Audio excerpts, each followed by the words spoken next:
Synes du, det er ok, at din partner tjekker dine beskeder, uden du ved det? Nej, det vil nok være lidt mærkeligt. Nej, det er jeg meget streng mod. Altså, jeg mener mest, at det er mistillid.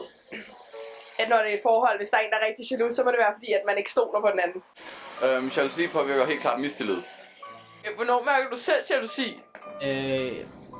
Hvis en pige måske holder hold med en anden, eller sådan der, viser lidt sådan kærlighed over for en anden dreng, sådan. Skriver med for mange drenge. Man kan måske godt få en lille følelse ind i maven, hvis nu man ser ens fløjt eller sådan noget rende rundt sammen med en anden pige.